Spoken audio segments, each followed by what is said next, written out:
हमारे चैनल पर। और आज मैं आपके लिए एक बहुत ही महत्वपूर्ण टॉपिक लेकर के आई हूँ, जो प्राचीन भारत के इतिहास का एक महत्वपूर्ण कालखंड है, एक महत्वपूर्ण राजवंश का इतिहास है, और वह है सातवाहन वंश। इसे हम आंध्र सातवाहन वंश भी कहते हैं। यह जो राजवंश था या यह जो राज्य था, यह कहाँ अवस्थित था? तो हम जानते हैं कि यह कृष्णा और तुंगभद्रा नदी के बीच का जो क्षेत्र है, वहां पर यह स्थित था। सातवाहन वंश, जिस तरह हमने देखा कि मौर्य साम्राज्य के पतन के बाद शुंग वंश, कण्व वंश की स्थापना हुई थी। ये दोनों वंश ब्राह्मण वंश थे। अब हम देखते हैं कि शुंग और कण्व वंश को पराजित कर, उसका अंत कर, एक नए शासन की शुरुआत हुई, एक नए साम्राज्य की शुरुआत हुई, जिसे हम सातवाहन वंश के नाम से जानते हैं। इसे हम आंध्र सातवाहन भी कहते हैं। बहुत लोग इसे आंध्र सातवाहन कहते हैं। तो ये आंध्र और सातवाहन का क्या अर्थ है? तो बहुत सारे विद्वान, बहुत सारे अभिलेख, बहुत सारे प्रमाण हमें बताते हैं कि ये सातवाहन क्या थे, ये आंध्र क्या थे। तो चलिए हम ये जानते हैं कि सातवाहन कौन थे। तो सातवाहन कहा जाता है कि सातवाहन शालीवाहन वंश के थे, जिसका नाम जो है बदल कर या विकृत होकर सातवाहन हो गया। और आंध्र एक जाति थी। लेकिन अगर हम बात करें, आंध्र और सातवाहन दोनों एक दूसरे से जुड़ा है। तो कैसे जुड़ा है, यह जानने के लिए हमारे पास कुछ प्रमाण हैं। सातवाहन कौन थे, ये बहुत बड़ा प्रश्न हमारे सामने आता है, और हम उसका निदान करने के लिए क्या करते हैं? वही पुरानी पुराणों को पढ़ते हैं, हम वही अभिलेखों को पढ़ते हैं, गुहा लेख जो है उनको पढ़ते हैं, इतिहासकारों के अपने जो शोध हैं उनको देख करके हम यह कह सकते हैं कि बहुत सारे अभिलेख हैं, बहुत सारे इंस्क्रिप्शन, जैसे नाना घाट अभिलेख, नासिक अभिलेख। इन अभिलेखों में क्या कहा गया, उसमें जो लिखा गया है, उसमें लिखा गया है परशुराम सा पराक्रमी ब्राह्मण। शातकर्णी के बारे में लिखा गया परशुराम शाह पराक्रमी ब्राह्मण। इसका अर्थ होता है, हम यह निकालते हैं कि वह ब्राह्मण थे। इसी प्रकार अभिलेख में यह भी कहा गया है कि क्षत्रियों का दर्प यानी घमंड चूर करने वाला ब्राह्मण। इससे भी हमें पता चलता है कि वो ब्राह्मण वंश के थे। अब हम बात करते हैं पुराण। पुराण क्या कहते हैं कि ये आंध्र थे, यानी आंध्र से संबंधित थे, आंध्र जो क्षेत्र है उससे संबंधित थे। लेकिन सातवाहन अपने आप को शातवाहन या शातकर्णी या शालीवाहन कहते हैं। और ऐत्रेय ब्राह्मण भी सातवाहनों के बारे में कुछ लिखता है, उसमें भी कुछ लिखा हुआ है कि सातवाहन कौन थे? वह विश्वामित्र के वंशज थे। जब विश्वामित्र के वंशजों ने विंध्याचल पर्वत को पार कर दक्षिण की तरफ वो गए और वहां पर उन अनार्य जातियों के साथ विवाह संबंध बनाया, और उससे जो संतान उत्पन्न हुई वह सातवाहन कहलाई। तो इसके तहत भी हम कह सकते हैं कि वह सातवाहन जो है ब्राह्मण थे। इसके अलावा काशी प्रसाद जायसवाल हैं, डॉक्टर हेमचंद्र राय चौधरी हैं, जो बहुत बड़े बड़े इतिहासकार हैं। इन्होंने भी अपने शोध में यही पाया कि सातवाहन वंश एक ब्राह्मण वंश था और कृष्णा और तुंगभद्रा नदी के बीच में इस वंश का उदय हुआ था। सबसे पहला राजा यहाँ का सिमुक था। सिमुक इसने क्या किया था? इसने सुंग वंश और कर्ण वंश को पराजित कर जो विदर्भ है, विदर्भ क्षेत्र है, उस पर अपना अधिकार कर लिया था।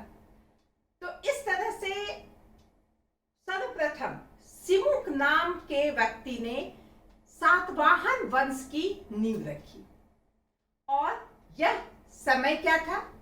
यह ईसा पूर्व 60 ईसा पूर्व से लेके 37 ईसा पूर्व का जो समय है, यह लगभग 23 साल ईसा पूर्व का जो अंतिम चरण था, उसमें 23 साल तक सिमुक ने शासन किया।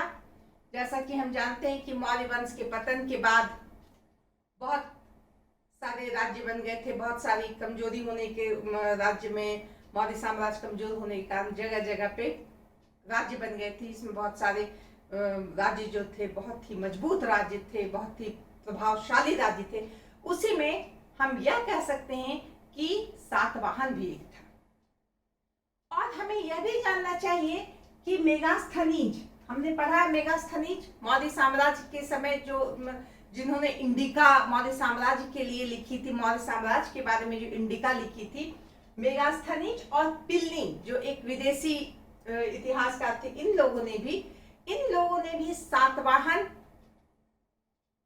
के बल, उनके पराक्रम, उनकी सेना वगैरह वगैरह की चर्चा की। तो इस तरह हम कह सकते हैं कि सातवाहन वंश, बहुत लोगों ने कहा कि सातवाहन क्षत्रिय भी थे, लेकिन जब नासिक अभिलेख ही कह रहा है कि क्षत्रियों का दर्द चूर करने वाला, तो वो क्षत्रिय नहीं हो सकते हैं। तो बहुत लोगों ने क्षत्रिय कहा, जो प्रमाणित नहीं लगता है। अब हम बात करेंगे कि इसका क्षेत्र कौन सा था। जैसा कि यहाँ पर मैंने आपको बता दिया है, गोदावरी और कृष्णा के बीच शुरू में हम क्या देखते हैं, हमने क्या कहा कि सिमुक ने कर्णवंश, सुंग वंश को परास्त कर विदर्भ पर अपना अधिकार किया। उसके बाद इसके बाद कृष्ण नाम के शासक हुए, जिन्होंने लगभग 18 वर्ष तक शासन किया। और इसने क्या किया? इसने गोदावरी क्षेत्र का जो उत्तरी भाग है, उस पर इन्होंने अपना अधिकार किया। जो अभिलेख है हमारे पास, उससे यह पता चलता है कि कृष्ण कौन थे? ये सिमुक के छोटे भाई थे। इन्होंने नासिक पर अपना अधिकार किया, जिसके प्रमाण, लिखित प्रमाण हमें मिलते हैं। कृष्ण के बाद सातकर्णी नाम के शासक हुए। सातकर्णी जो सिमुक के पुत्र थे, यानी सिमुक का छोटा भाई कृष्ण था, कृष्ण का भतीजा था ये सातकर्णी, जो सिमुक का बेटा था।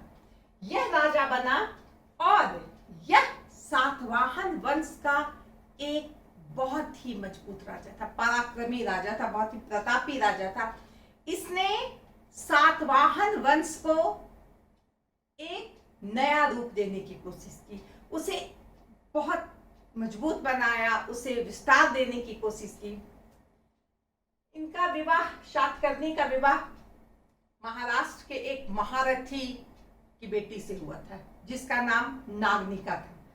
तो स्वाभाविक सी बात है कि एक बहुत बड़े व्यक्ति की बेटी से विवाह होने पे, एक महारथी थे, उनका एक प्रभाव होगा, उनके प्रभाव में बहुत क्षेत्र होगा, तो स्वाभाविक है उसका असर इन पे पड़ा। इसके बाद हम देखते हैं कि इन्होंने दक्षिण के बहुत सारे क्षेत्र पर अपना अधिकार किया, जिसे कहा जाता है दक्षिणा पथ पर इन्होंने अपना साम्राज्य का विस्तार किया। और इसीलिए नाना घाट अभिलेख में क्या कहा गया है इसे, चक्र दक्षिणापथपति कहा गया है। इन्होंने राजराजा की भी उपाधि धारण की, इन्होंने अश्वमेध यज्ञ भी किया और इन्होंने शकों को भी पराजित किया, क्योंकि उस समय उत्तर पश्चिमी क्षेत्र से शकों का बहुत अधिक भय रहता था, उनका बहुत अधिक आतंक रहता था। इन शकों से उन्होंने अपने वंश को बचाया और सातवाहन वंश को मजबूत किया। इस तरह से हम देखते हैं कि सातकर्णी ने अपने सातवाहन वंश का विस्तार किया और इसके साथ ही हम ये बताना एक महत्वपूर्ण बात, आरंभ में सातवाहन जो हैं ये हमने बताया कि गोदावरी के पास थे। वर्तमान में जो औरंगाबाद है वहां पे पैठन नाम का जो जगह है वही इसकी राजधानी होती थी, जिसे हम प्रतिष्ठान के नाम से जानते थे। यह बात हमें याद रखना होगा कि सातवाहनों की प्रारंभिक राजधानी प्रतिष्ठान थी जो पैठन थी। बाद में कहने का मतलब है, जैसे कि हम ये देख रहे हैं भारत का, अगर हम दक्षिणी भाग देख रहे हैं तो ये गोदावरी नदी इधर है, इधर दक्षिण पश्चिमी क्षेत्र है। इस क्षेत्र में पहले सातवाहनों का विकास हुआ, विस्तार हुआ। बाद में वो आंध्र की तरफ गए, यानी कि वो पूरब की तरफ बढ़े, मध्य की तरफ बढ़े और नीचे तो उनका प्रभाव था ही, वो बढ़ता ही गया। जैसा कि मैंने बताया कि सातकर्णी ने दक्षिण के तरफ अपना प्रभाव जमाया। कहा जाता है कि मगध के भी कुछ क्षेत्र जो किसी समय मगध शासन के अंतर्गत थे, उस पर भी बहुत सारे प्रदेशों पर सातकर्णी ने अपना अधिकार किया। खारवेल नरेश से भी उसका युद्ध हुआ दो बार, लेकिन इसमें सातकर्णी को बहुत अधिक हानि नहीं उठानी पड़ी और ना तो वो कलिंग को वो जीत पाए। तो ये बात सातकर्णी के द्वारा हुआ। सातकर्णी ने अपने, जैसा कि मैंने बताया कि उन्होंने दो बार अश्वमेध यज्ञ भी किया, और अश्वमेध यज्ञ कब किया जाता था, जब एक विस्तृत प्रदेश को जीत लिया जाता था, जहां उसका कोई भी शत्रु नहीं है, सबने जिसकी अधीनता स्वीकार कर ली है। ऐसी स्थिति में अश्वमेध यज्ञ किए जाते थे। और जैसा कि हमने पहले भी पढ़ा था कि सुंग वंश में अश्वमेध यज्ञ हुआ था, उसी तरह सातवाहन वंश में सातकर्णी ने भी अश्वमेध यज्ञ किया था। और इसके बाद हम यह देखते हैं कि उसने अपना बहुत अधिक प्रभाव बनाया पहले के राजा के बनिस्पत, लेकिन उनकी मृत्यु थोड़ी जल्दी हो गई। उस समय उनके दो छोटे छोटे बेटे थे, शक्तिश्री और वेदश्री। उनकी माता नागनिका थी, जिन्होंने उसको संरक्षण में रखते हुए उसी के नाम पे उन्होंने शासन किया, उनकी पत्नी ने। सातकर्णी के बाद अगर हम देखें तो कुछ समय तक के लिए सातवाहन वंश अंधकार युग में चला गया था, क्योंकि जैसा कि मैंने बताया कि सातकर्णी के पुत्र छोटे छोटे थे। उसकी माता ने राजभात संभाला, शासन संभाला, लेकिन वह शकों के सामने नहीं टिक सकी, जिनका प्रभाव बहुत ज्यादा था। जो विदेशी आक्रमणकारी थे, यह शक थे, क्षरात थे, इनका इतना ज्यादा आतंक था कि सातवाहन वंश एक प्रकार से अंधकार युग में चला गया। लगभग 100 साल का समय के बाद हम देखते हैं कि पुनः सातवाहन वंश में एक बहुत ही प्रतापी, बहुत ही पराक्रमी राजा हुआ, बहुत ही योग्य, प्रतिभाशाली, हर क्षेत्र में वह निपुण था। वह था गौतमी पुत्र सातकर्णी। इसका काल हम कह सकते हैं 106 ईस्वी से लेकर के 130 ईस्वी तक इसने राज किया। याद रखिएगा कि ईसा पूर्व खत्म हो गया था, ईस्वी की शुरुआत हो चुकी थी, और 106 से 130 ईस्वी तक गौतमी पुत्र सातकर्णी ने 24 साल तक राज किया। और इन 24 सालों में पुनः सातवाहन वंश को पुनः स्थापित किया। उसकी जो प्रतिष्ठा थी खोई हुई उसे लौटाया, उसे एक मजबूती प्रदान की। जैसा कि मैंने बताया कि उत्तर पश्चिम से जो शक थे, शक जाति जो थे, उन्होंने बहुत बड़े क्षेत्र पर अधिकार कर लिया था। सातवाहनों के बहुत बड़े क्षेत्र पर अधिकार कर लिया था। गौतमीपुत्र शातकर्णी ने क्या किया? सबसे पहले शकों को अपने क्षेत्र से भगाया। इसके बाद शकों को हराने के बाद और भी जाति का आतंक था, जैसे शक थे, पल्लव थे, क्षहरात थे। इन सबों को उन्होंने परास्त किया। और हमें यह भी जानना चाहिए कि क्षहरात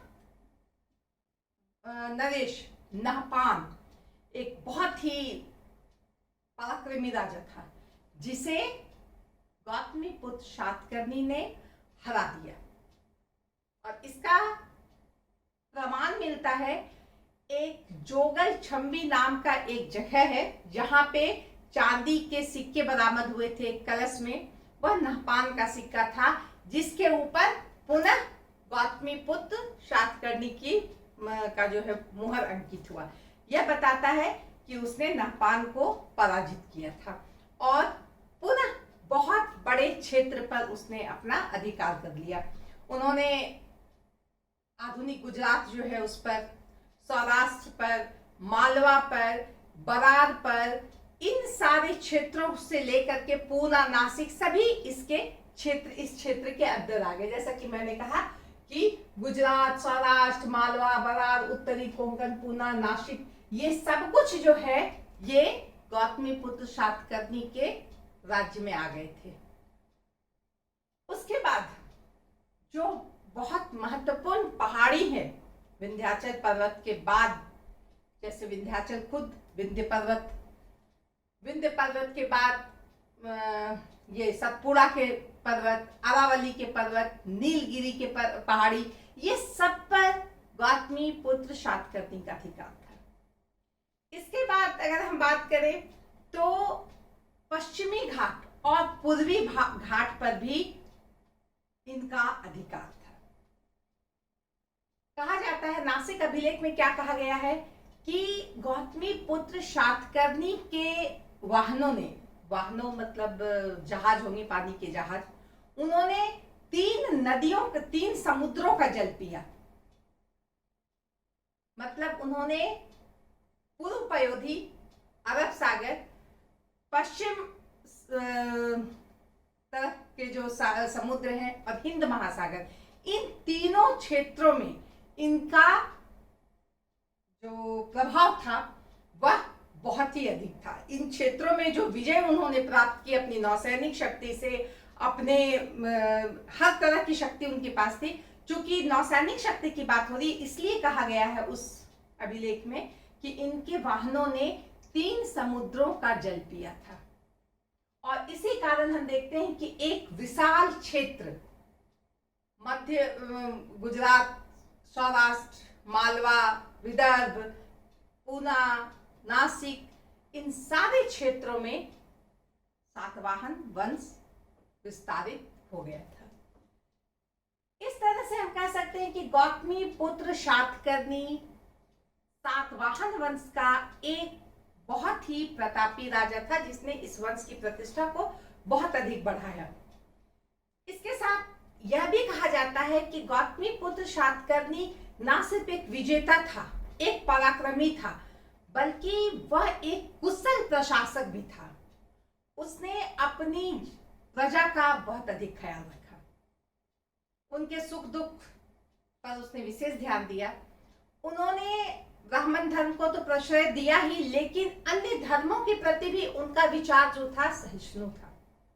लेकिन उन्होंने उन धर्मों को या उन धर्म के समर्थकों को दंड दिया जिन्होंने धर्म के नाम पर ब्राह्मण, क्षत्रिय, वैश्य और शूद्र के बीच दूरी लाने की कोशिश की थी। ये बहुत बड़ी बात है कि उस समय यह कोशिश थी कि हम सभी एक हैं। इस बात को उन्होंने अपना एक एजेंडा बनाया था और इसके तहत जो इस तरह का भेदभाव या फूट डालने की कोशिश करते थे, उनके बीच उन्हें इन्होंने दंड दिया।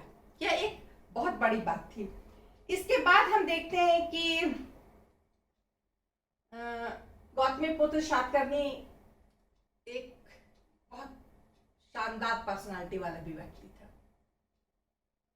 अभिलेखों में कहा गया वो बहुत ही सुंदर, लंबा चौड़ा, लंबी लंबी हाथ भुजाओं वाला यानी हाथ वाला, और साथ ही साथ बहुत ही दयालु प्रवृत्ति का व्यक्ति था। उसका रहन सहन, चाल ढाल एकदम से राजा का जो एक आदर्श होता है वह लोग उसमें देख सकते थे।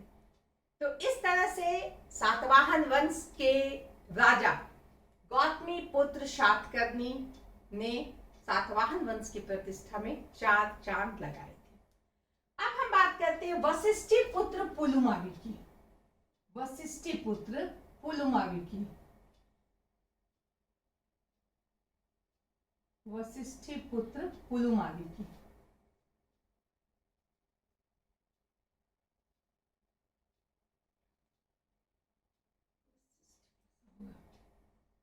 वशिष्ठिपुत्र पुलुमावी। गौतमीपुत्र सातकर्णी के साथ क्या हुआ था कि अंतिम समय में उनको वो अपाहिज हो गए थे, और अपाहिज होने के कारण स्वाभाविक सी बात है कि अब वो उस तरह से अपनी विजय यात्रा या उस तरह से दुश्मनों को परास्त नहीं कर सकते थे, जिसके परिणाम स्वरूप हम देखते हैं कि जो विदेशी आक्रमणकारी थे उनका प्रभाव बहुत अधिक बढ़ने लगा। और इनके बाद जब वशिष्ठिपुत्र पुलुमावी आए तो जो सातवाहन वंश के अंतर्गत जो बहुत सारा क्षेत्र था उसे शकों द्वारा छीना जाने लगा। वशिष्ठिपुत्र पुलुमावी ने कोशिश की लेकिन वह इसमें सफल नहीं हुए, और हम कह सकते हैं कि ये गुजरात, सौराष्ट्र, मालवा, ये सारा कुछ पुनः शकों के हाथों में चला गया।